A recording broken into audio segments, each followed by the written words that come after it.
La situation est compliquée à l'ouest de l'Ukraine. Mais Volodymyr Zelensky, son tout nouveau ministre des Affaires étrangères, hier mercredi, ont fait une demande à leurs alliés à l'ouest de l'Ukraine, demande qui est immédiatement rejetée. Oh, c'est comme si la demande n'était même pas faite. Vous savez, ce mec, il pense que les Polonais sont fous. Il pense que ses alliés à l'ouest de l'Ukraine, ils sont tarés. Il pense que ces gens-là sont dépourvus de sens et de bon sens. Il les invite à mettre la main dans le feu. Ses alliés disent, mais gars, toi, apparemment, tu n'as pas compris. La déception et la désolation chez toi, là, nous ne voulons pas la même chose chez nous. Vous savez quelle demande il a fait?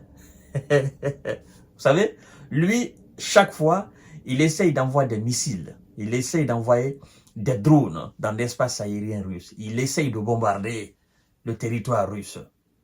Mais il ne parvient toujours pas. D'accord? Même si quelques débris de quelques drones font souvent des dégâts. Et donc, quand la Russie envoie des missiles et des drones partout en Ukraine, ils sont désemparés. Et maintenant, M. Zelensky et son ministre des Affaires étrangères viennent de faire une demande très urgente à ses alliés à l'ouest de l'Ukraine. Nous allons voir en détail tout à l'heure, il s'agit de quelle demande. Mais comme j'ai l'habitude de le dire, dès que vous cliquez sur mes vidéos, partagez, tâchez de partager la vidéo, s'il vous plaît, et activez la cloche de notification pour ne plus rater mes vidéos.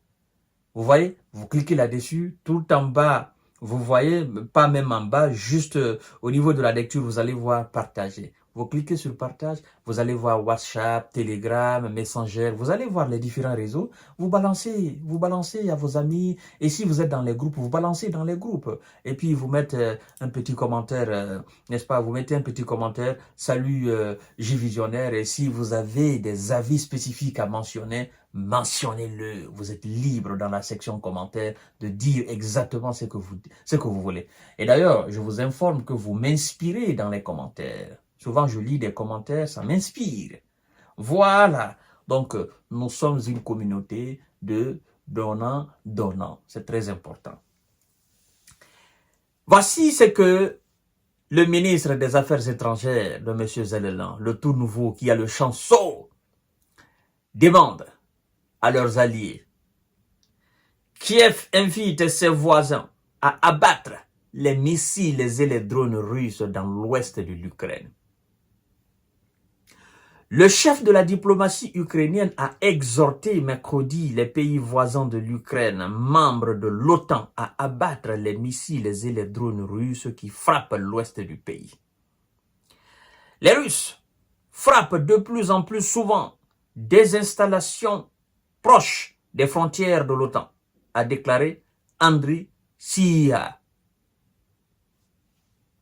appelant de ses vœux une réponse commune, ferme et décisive. Abattre ces projectiles serait un pas digne et correct, a-t-il demandé. Lui-même y mentionne des pays membres de l'OTAN.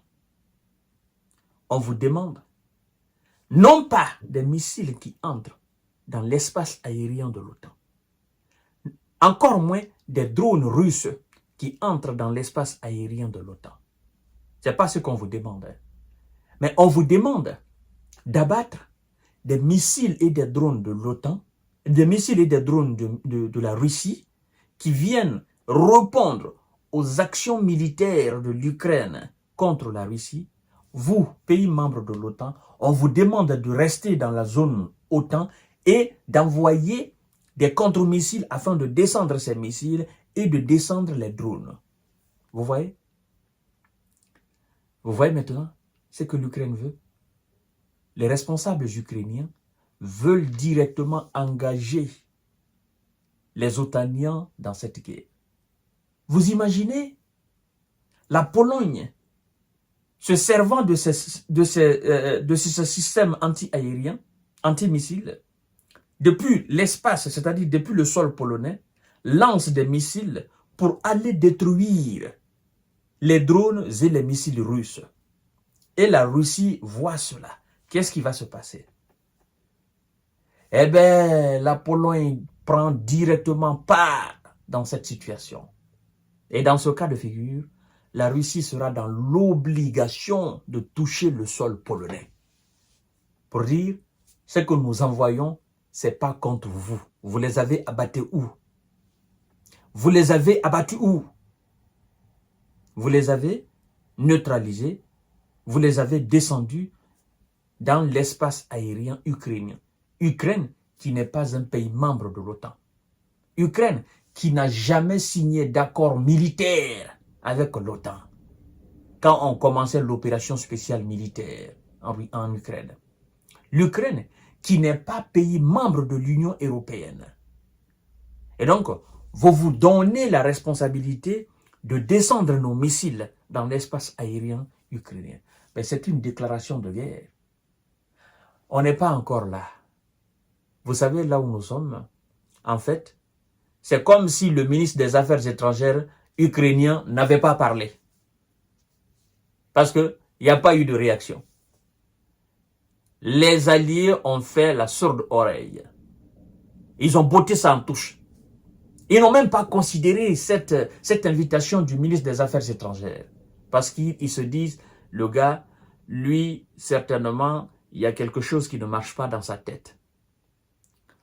Nous dépendons des États-Unis. Si les États-Unis, jusqu'à présent, n'ont pas encore permis d'utiliser leurs propres missiles contre la Russie, nous sommes qui, Polonais? Nous sommes qui, Roumains?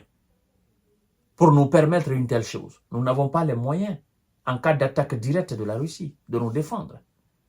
Ceux qui sont censés nous défendre, ce sont les États-Unis. C'est certainement les pays comme la France, la Grande-Bretagne et l'Allemagne, qui ont plus de moyens que nous autres, militairement, économiquement. Et politiquement aussi, ils ont plus d'influence que nous autres. Alors, au lieu de nous demander, nous, les voisins, demandez plutôt à l'OTAN, parce que l'OTAN a des soldats en Pologne, l'OTAN a du matériel militaire en Pologne, en Roumanie, tous les pays frontaliers de l'Ukraine, tous ceux qui sont dans l'OTAN, l'OTAN a des matériels militaires. Les États-Unis ont des armes un peu partout là-bas. Donc, demandez plutôt aux responsables de l'OTAN de se servir de ces systèmes de défense otaniens, de descendre ces missiles. Donc, comme ça, en cas de cas, c'est l'OTAN qui est directement engagé. Mais ne nous demandez pas, nous, pays voisins. Nous, ce que nous avons acheté pour notre propre défense sera utilisé uniquement pour notre propre défense et pour contre-attaquer, attaquer ceux ou celles qui vont tenter de nous attaquer. Mais tout ce qui est là dans le cadre de l'OTAN, écoutez, si l'OTAN décide de les utiliser, que l'OTAN utilise. Et comme ça, en cas de combat, que l'OTAN soit directement engagé dans les hostilités face à la Russie. Mais pas la Pologne, pas la Roumanie. Bon, monsieur le ministre des Affaires étrangères, vous voyez, vous avez fait la demande, mais aucun de vos alliés n'a répondu. Aucun. C'est comme si votre appel n'existait même pas. C'est un non-événement, un non-lieu. C'est là que vous devez réfléchir avant de faire les choses. Ces gens-là ne sont pas prêts à descendre sur le terrain pour vous. Mais puisque vous ne comprenez pas ça, continuez à vous battre. Et plus vous continuez, plus vous perdez votre territoire. Et plus vous perdez, à un moment donné, eux, ils vont vous lâcher. Ils vont dire, bon, l'Ukraine a perdu. Ce n'est pas l'OTAN qui aura perdu, mais l'Ukraine a perdu. Voilà. Mesdames et messieurs, à tout à l'heure, les Otaniens ne vont jamais accepter de se laisser manipuler par les Ukrainiens jusqu'à ce qu'ils aillent mettre leurs mains dans la gueule du lion.